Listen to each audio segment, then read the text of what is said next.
보도록 하겠습니다.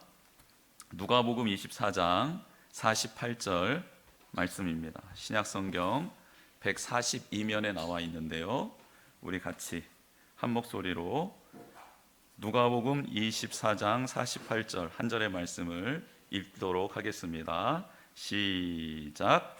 너희는 이 모든 일의 증인이라. 아멘. 한 번 더 읽어볼까요? 하나님 말씀을 시작. 너희는 이 모든 일의 증인이라. 아멘. 이 모든 일이 어떤 일일까요? 예수님께서 이 땅에 오시고 공생애를 시작하셨던 일, 십자가를 지셨던 일, 그리고 부활하셨던 이 모든 일에 우리가 증인이 되어야 한다라는 말씀입니다. 이렇게 되기 위해서는 예수님처럼 살아야 합니다. 근데 어떻게 하면 예수님처럼 살 수 있을까? 가장 중요한 게 있는데 그건 무엇이냐면 부활하신 예수님을 만나야지만이 예수님처럼 살 수 있습니다. 그래서 저는 이번 한 주간 이렇게 질문을 좀 던져봤습니다. 부활하신 예수님은 도대체 나에게 어떤 의미일까? 이 질문을 한 번 더 이렇게 바꿔보면 이런 질문이 될 수 있겠습니다. 만약 예수님께서 부활하시지 않았다면 나는 어떻게 되는 것일까? 라는 질문을 던져봤습니다. 이 질문에 대한 답을 성경에서 찾기 위해서 이곳저곳을 살펴봤는데 명석한 지혜를 가진 하나님의 부르심을 받은 사도가 정리를 해놓은 게 있더라고요. 그게 누구겠습니까? 사도 바울이죠. 사도 바울이 부활장이라고 기록해 놓은 고린도전서 15장에 예수님이 부활하시지 않았다면 나는 어떻게 되는가에 대해서 답을 해 놓았습니다. 고린도전서 15장 12절 이하의 말씀에 이렇게 기록되어져 있습니다. 그리스도께서 죽은 자 가운데서 다시 살아나셨다 전파되었거늘 너희 중에서 어떤 사람들은 어찌하여 죽은 자 가운데서 부활이 없다 하느냐? 부활을 안 믿는 사람들이 있었다라는 거예요. 그 사람들에게 이렇게 사도 바울이 논리적으로 말씀을 전하고 있습니다. 만일 죽은 자의 부활이 없으면 그리스도도 다시 살아나지 못하셨으리라. 그리스도께서 만일 다시 살아나지 못하셨으면 우리가 전파하는 것도 헛것이요 또 너희 믿음도 헛것이며 우리가 하나님의 거짓 증인으로 발견되리니 우리가 하나님이 그리스도를 다시 살리셨다고 증언함이라. 만일 죽은 자가 다시 살아나는 일이 없으면 하나님이 그리스도를 다시 살리지 아니하셨으리라. 만일 죽은 자가 다시 살아나는 일이 없으면 그리스도도 다시 살아나신 일이 없었을 터요. 그리스도께서 다시 살아나신 일이 없다면 너희의 믿음도 헛되고 너희가 여전히 죄 가운데 있을 것이다. 또한 그리스도 안에서 잠자는 자도 다 망하였으리니 만일 그리스도 안에 우리가 바라는 것이 다만 이 세상의 삶뿐이면 모든 사람 가운데 우리가 더욱 불쌍한 자다라고 말씀하고 있습니다. 부활이 없다면 우리의 믿음이 헛것이라는 거예요. 내가 믿는 믿음이 헛것이에요. 예수님의 부활이 없으면. 왜일까요? 믿음은 현존하시는 분과 관계를 맺는 것이지 예전에 살다 돌아가신 분을 나의 주인 삼는 게 아니기 때문에 그렇습니다. 믿음은 과거와 현재와 미래의 주인 되신 살아계신 예수님을 영접하고 그분을 나의 주인으로 모시고 살아가는 겁니다. 만일 예수님이 부활하지 않았다면 우리의 믿음은 그래서 헛된 것이 됩니다. 또한 예수님이 부활하지 않았다면 우리는 여전히 죄 가운데 있게 되고 예수님을 믿으면 구원받습니다라는 진리가 거짓이 됩니다. 죄의 결국은 사망이라고 성경에 기록하고 있습니다. 예수님께서 십자가에서 달려 돌아가셨다라면 예수님은 죄가 있으신 거고 그 사망 안에 갇혀 있는 겁니다. 그러면 예수님을 믿음으로 말미암아 내가 구원을 받는다라는 것은 죄가 사해져야 되는데 예수님이 부활하시지 않았다라면 사망 권세 아래에 있는 예수님처럼 나도 사망 권세 아래에 있게 된다라는 것, 즉 죄 사함을 받지 못한다라는 뜻이 되기 때문입니다. 그렇기 때문에 그리스도를 믿고 죽은 자들은 망하게 되었다라는 사도 바울의 말씀은 정말로 정확한 말씀일 따름입니다. 예수님이 부활하시지 않았다면 죽은 자의 부활도 없게 되고, 성경에서 말씀하신 하늘나라, 영원한 나라가 있다라는 말도 거짓이 됩니다. 요한계시록에 등장하는 허다한 물이 그게 다 거짓이라는 것이지요. 더 큰 문제는 우리가 전하는 복음도 거짓이 된다라는 거고, 세상에서 가장 불쌍한 사람이 우리라는 겁니다. 부활이 없다면 우리는 이 세상의 악한 사람들과 함께 더불어서 편안하게 살아가면 됩니다. 먹고 싶은 대로 먹고 마시고 싶은 대로 마시면 됩니다. 예수님처럼이 아니라 지금처럼을 가까이 하게 돼도 상관없다라는 것이죠.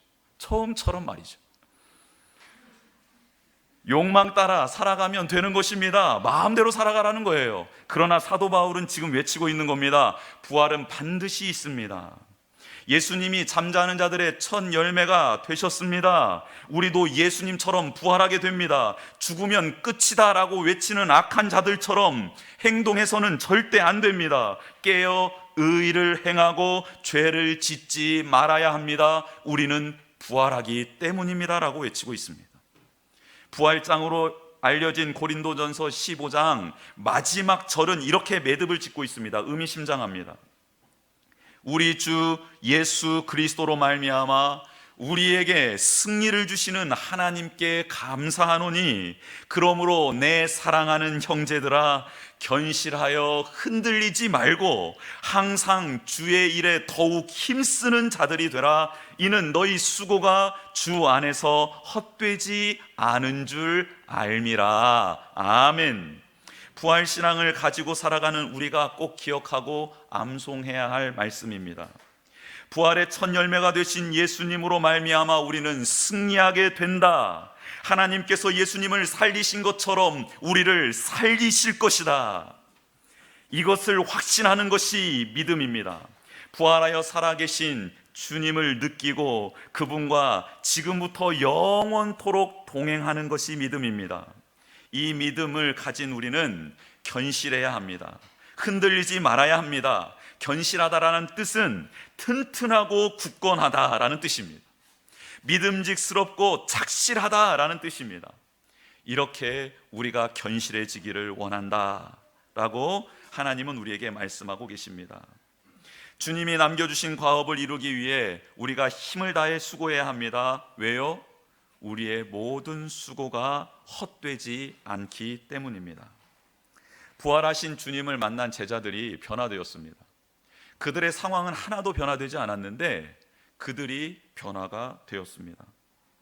그들은 예수님이 십자가에 달려 돌아가신 후에 일상으로 돌아갔습니다. 편안하게, 그러나 한숨과 후에 안타까움을 간직한 채 일상으로 돌아갔습니다. 그들은 예수님과 지난 날을 추억할 수도 있고, 또 예수님과 함께했던 시간들 중에 희노애락을 느끼며 그렇게 누군가에게 이야기를 하고 있었을 수도 있습니다.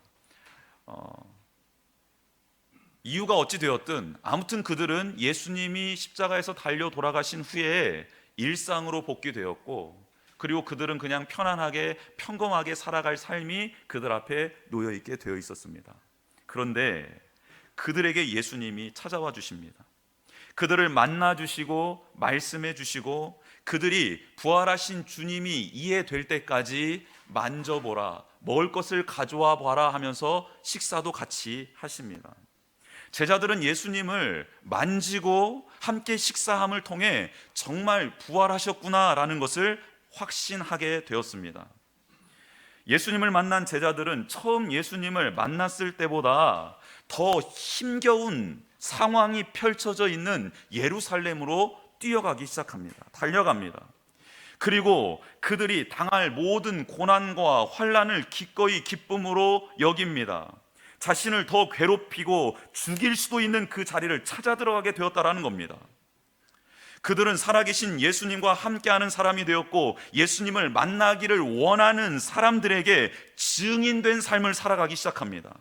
그들의 삶이 변화되었습니다. 말이 바뀌었습니다. 마음이 바뀌어서 예수 그리스도의 흔적들로 가득 차게 되었습니다.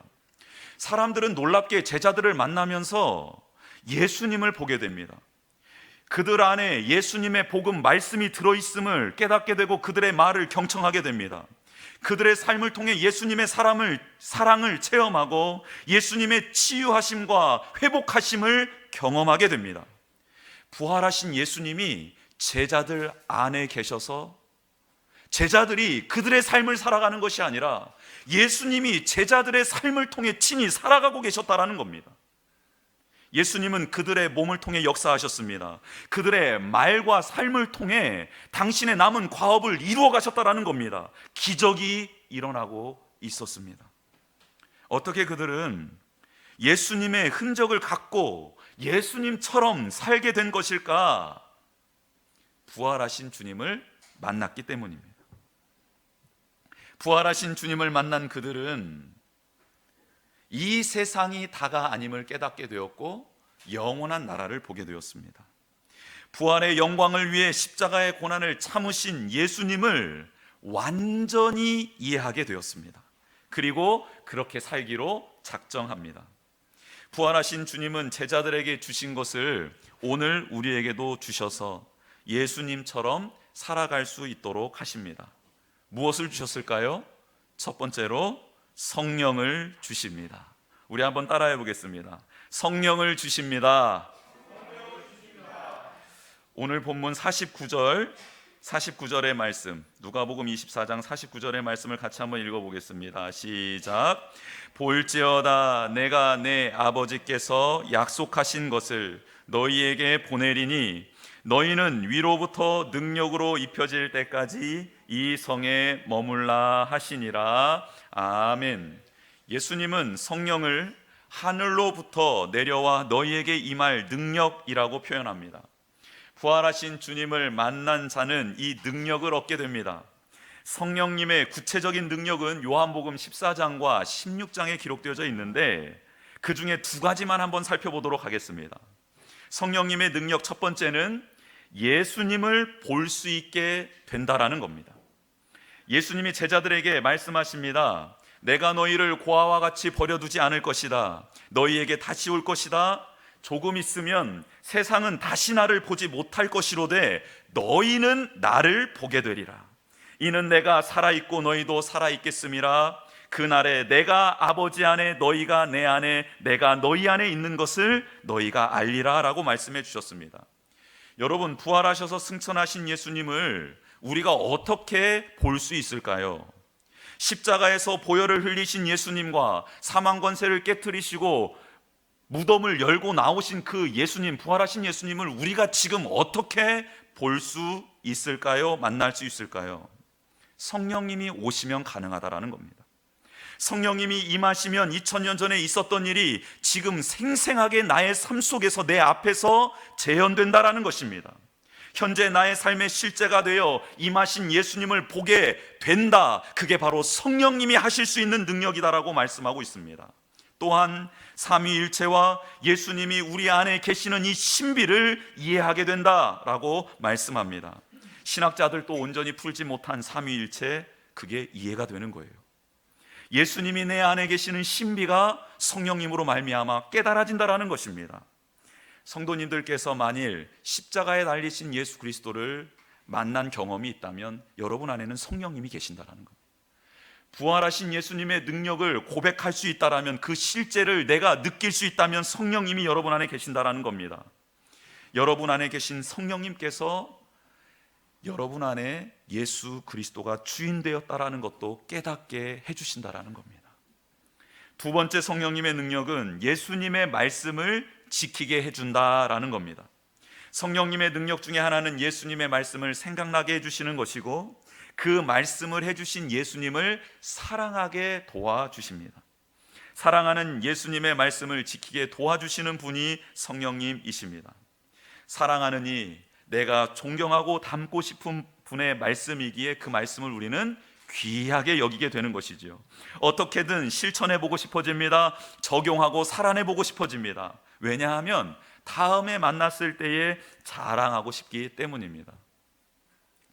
자녀들이 부모님을 얼마나 사랑하는지 판단할 수 있는 확실한 근거가 한 가지 있습니다. 그것은 부모님의 말씀에 어떻게 자녀들이 행동하는지를 보면 됩니다.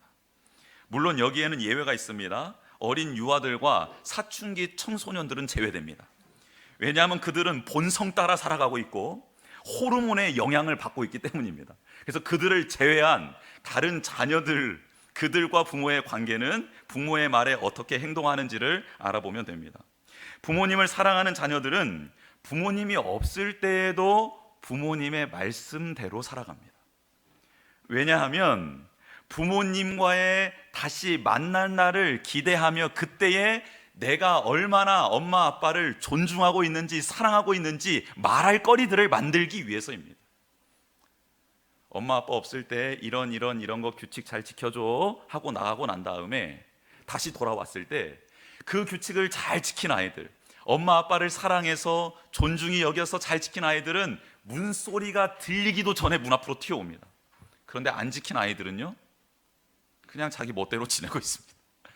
그래서 부모님을 사랑하는 자, 존중히 여기는 자는 있든지 없든지, 부모님이 계시든지 안 계시든지 그 말을 소중히 여기는 자들이라는 겁니다. 그들은 그렇게 서로 신뢰 관계가 쌓여가지요, 그래서 사랑은 서로의 말을 지킬 수 있도록 도와주고 더 큰 약속을 하게 되고 더 깊은 믿음을 자라게 하는 토양이 된다는 것입니다. 이게 바로 보이지 않는 사랑의 힘입니다. 즉 성령님은 보이지 않는 예수님을 볼 수 있게 해주실 뿐만 아니라 그분의 말씀을 지킬 수 있도록, 사랑할 수 있도록 도와주시는 분이라는 겁니다. 부활하신 주님은 우리에게도 성령님을 주심으로 예수님처럼 살아갈 수 있도록 하십니다. 이 성령님을, 우리에게 주신 하나님을, 예수님을 찬양하는 저와 여러분 되기를 축복합니다. 두 번째, 예수님은 우리에게 십자가를 주십니다. 십자가는 예수님이 이 땅에 오신 목적이었습니다. 순종의 상징입니다. 하나님을 사랑하신 상징입니다. 물론 죄인인 우리를 사랑했다라는 강력한 메시지이기도 합니다. 오늘 부활하신 예수님은 의심하고 있는 제자들에게 손과 발을 보이셨다라고 말씀하고 있습니다. 왜 손과 발을 보이셨을까요? 십자가에 달리셨을 때 박힌 못자국을 보여줌으로 그들에게 예수님이심을 믿게 해주시기 위하여 이렇게 손과 발을 보여주셨다라는 겁니다. 그런데 이 장면을 통해서 하나님이 지금 우리에게 강력하게 전하는 메시지가 있습니다. 이것입니다. 내가 너에게 준 십자가를 사랑함으로, 순종함으로 생긴 그 상처는 내가 영원히 기억하겠다라는 것입니다. 부활하신 예수님은 영이 아니었습니다. 육신을 가지고 있었습니다. 식사도 하셨습니다. 그런데 시공간을 초월하십니다. 문을 닫고 있는 제자들에게 문을 통과하여 오셨기 때문입니다. 그런데 이 새로운 몸에 없어지지 않는 흔적이 있었는데 그게 바로 순종의 십자가, 하나님을 사랑했던 흔적만은 고스란히 남아있었다라는 겁니다. 사도행전 10장에 보면 이방인이며 백부장인 고넬료라는 사람이 등장합니다. 하나님은 기도하고 있던 베드로를 통해 고넬료 집을 방문해서 그의 가정을 구원시켜 주시지요. 이때 고넬료에게 찾아온 천사가 한 말이 너무나도 소중합니다. 그 말씀은 이렇습니다. 고넬료가 주목하여 보고 두려워 이르되 주여 무슨 일입니까? 천사가 이르되 네 기도와 구제가 하나님 앞에 상달되어 기억하신 바 되었으니 라고 기록하고 있습니다. 고넬료는 이방임에도 불구하고 식민지에 사는 이스라엘 민족에게 선을 베푼 사람입니다. 참으로 힘든 일이었습니다. 로마 장교가 피지배자들을 불쌍히 여긴다라는 이 일은 있을 수 없는 일이었기 때문입니다. 만약 다른 사람이 알게 된다면 그의 자리, 장교의 자리도 위태로운 상황이었습니다. 이런 모든 악조건 속에서도 그는 꿋꿋하게 하나님의 말씀을 따라 기도하고 하나님의 뜻을 따라 그 지배 민족을 선하게 생각하고 긍휼을 베풀었다라는 것입니다. 십자가를 졌고 하나님 말씀에 순종했다라는 것이죠. 그런데 그의 삶을 하나님께서 바라보시고 그의 삶을 기억하셨다라고 천사가 와서 말씀해 준다라는 겁니다. 이방인의 삶도 이렇게 주목하시며 순종하며 사랑한 흔적을 기억해 주신 하나님께서 우리에게도 동일한 은혜를 베풀어 주실 줄 믿습니다. 제자들은 그래서 부활하신 예수님이 주신 십자가를 기쁘게 짊어졌습니다. 주신 사명, 하나님을 사랑해야만 걸을 수 있는 그 길을 그들은 기쁨으로 걸었다라는 것입니다. 물론 그 길에서 닥쳐오는 환난이 있었습니다. 어려움도 있었습니다. 그래서 그들은 때로는 눈물을 흘립니다. 고통을 호소할 때도 있었습니다. 그러나 그들에게 주신 그 십자가는 내려놓는 법이 없었습니다. 예수님이 십자가를 끝까지 붙들고 인내하셨던 것처럼 그들은 자신에게 맡겨주신 사명의 길, 순종의 길을 끝까지 붙들고 예수님을 생각하며 인내하고 참았다라는 겁니다. 우리 주변에도 이렇게 순종하며 하나님을 사랑하는 분들이 참으로 많이 있습니다. 예수님을 믿는다라는 이유로 핍박을 당하고 있는 사람들이 많이 있습니다. 핍박당하는 분들은 그러나 그 가족을 미워하지 않습니다. 원망하는 대신 그들을 위하여 기도하지요. 주변인들을 위하여 기도합니다. 그리고 그들의 마음이 바뀌기를 원하며 하나님 앞에 엎드려 기도합니다. 또한 맡겨주신 사명을 감당하면서 당하는 어려움과 고난을 주님을 의지해 견디는 분들도 참 많이 있습니다. 끝까지 사랑하기 위하여, 끝까지 섬기기 위하여 노력하며 인내하는 분들입니다. 헌신하고 봉사하는 자리를 하나님을 바라보며 성실하게 감당하는 일꾼들이 우리 주변에 참으로 많이 있습니다. 또한 직장 생활을 하면서 세상에서의 일을 감당하면서 당하지 않아도 될 일을 신앙을 지킨다라는 이유 때문에 당하고 있는 사람들이 참 많이 있습니다. 손해보는 일들도 많지요. 바보 같다는 소리를 들을 때도 있습니다. 세상식으로 풀면 너무 간단하게 풀릴 일들을 가지고 말씀대로 풀어내기 위하여 안간힘을 쏟다가 어려움을 당하는 사람들도 참 많이 있습니다. 그런데 끝까지 하나님의 방법을 고수하며 견디는 그 사람들 하나님이 기억하고 계신다라는 겁니다. 주어진 십자가를 붙들고 살아가면서 순종의 길을 걸어가면서 난 흔적들은 하나님께서 끝까지 기억해 주신다라는 겁니다. 여러분이 예수님처럼 부활의 몸으로 변해 있을지라도 그 순종하며 났던 상처들은 변함이 없이 끝까지 영원토록 하나님 앞에서 기억된다라는 것입니다. 할렐루야. 요한은 환상 중에 하나님의 음성을 듣고 기록한 요한계시록에서 이런 장면을 기록하고 있습니다. 각 나라와 족속과 백성과 방언 중에서 능히 아무도 헤아릴 수 없는 큰 무리가 나와 흰옷을 입고 손에 종려가지를 들고 하나님 보좌 앞과 어린 양 앞에서 찬양하는 장면을 기록하고 있습니다. 그들의 찬양은 이렇습니다. 구원하심이 보좌에 앉으신 우리 하나님과 어린 양께 있도다 라고 찬양을 합니다. 그때 한 장로가 요한에게 와서 이렇게 묻습니다. 흰옷 입은 사람들이 누구이며 어디서 왔는 줄 아느냐라고 묻습니다. 그러자 요한은 엎드려서 이렇게 대답하지요. 모르겠습니다. 알려주십시오 라고 말하자 장로가 이렇게 대답을 해줍니다. 이는 큰 환난에서 나오는 자들인데, 어디에서 나와요? 큰 환난에서 나오는 자들인데 어린 양의 피에 그 옷을 씻어 희게 되었다라고 알려줍니다. 평안함 가운데 아무런 문제 없는 곳에서 나온 자들이 아니라는 겁니다. 하늘나라 보좌 앞에서 찬양하고 있는 자들은 평안함 가운데 안락함 가운데 나온 자들이 아니라 큰 환난 가운데 있었다라고 합니다. 그들이 왜 환난을 당했을까요? 성경은 그 이유에 대해서 명확하게 말씀하고 있습니다. 예수님을 믿었기 때문입니다. 예수님을 사랑했기 때문입니다.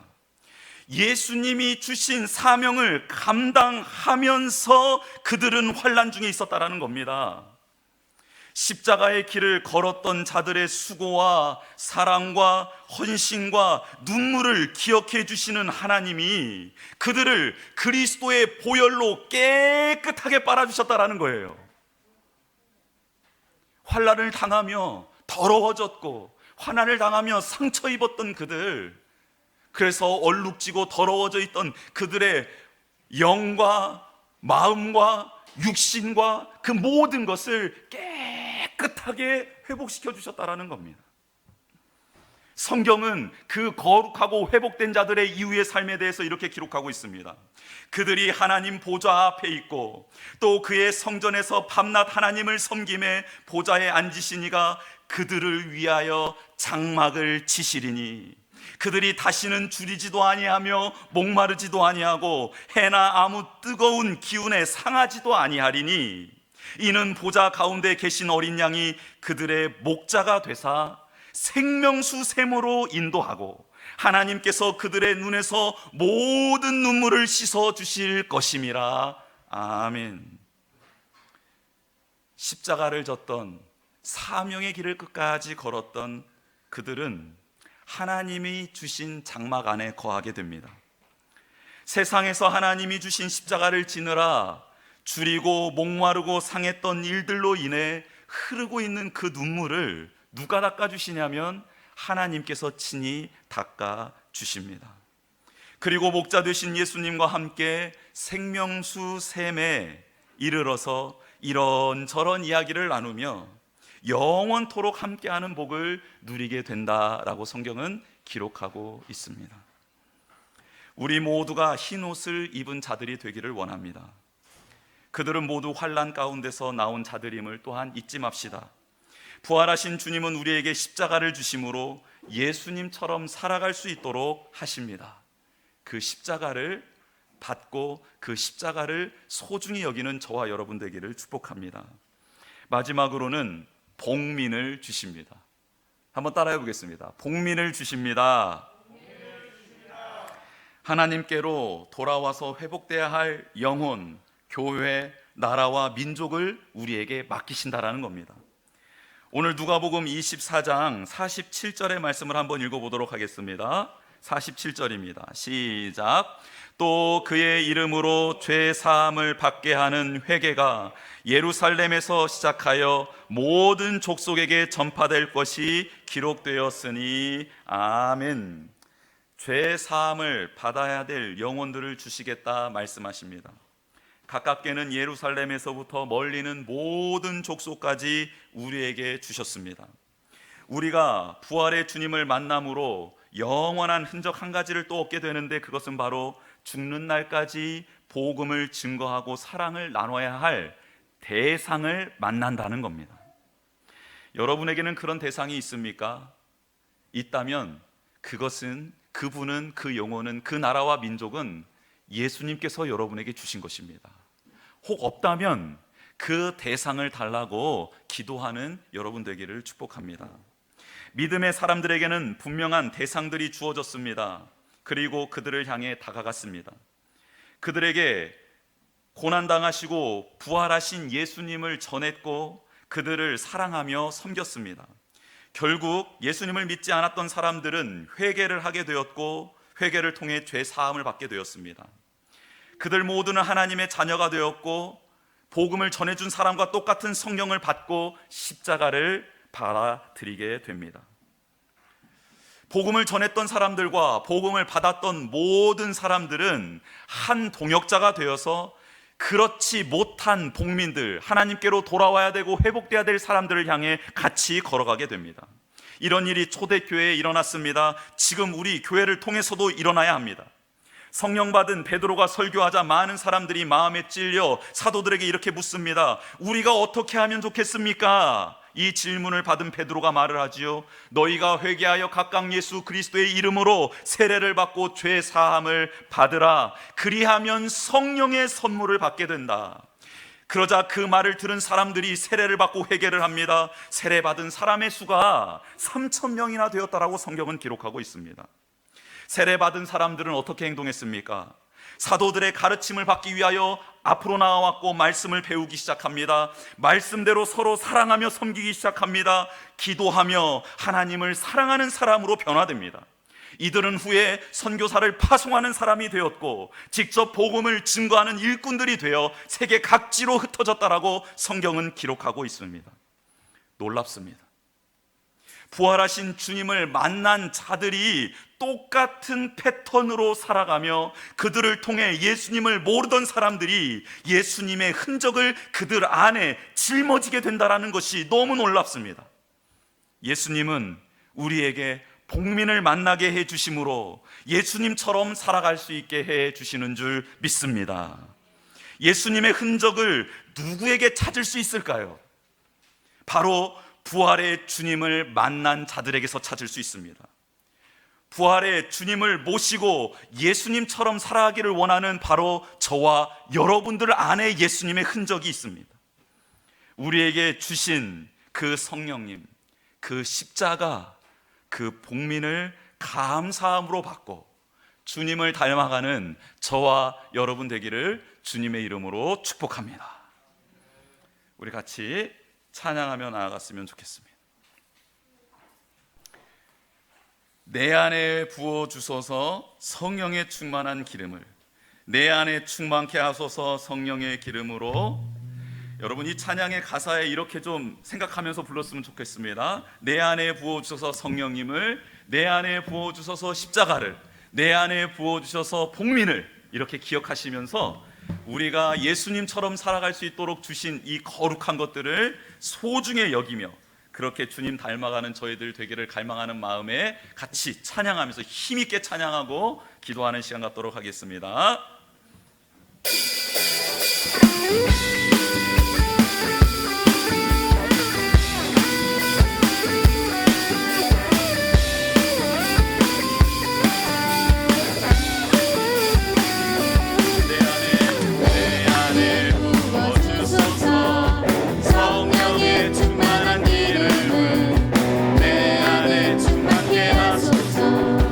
성령의 기름으로 내 안에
된 자만이 하나님의 나라를 소유할 수 있습니다.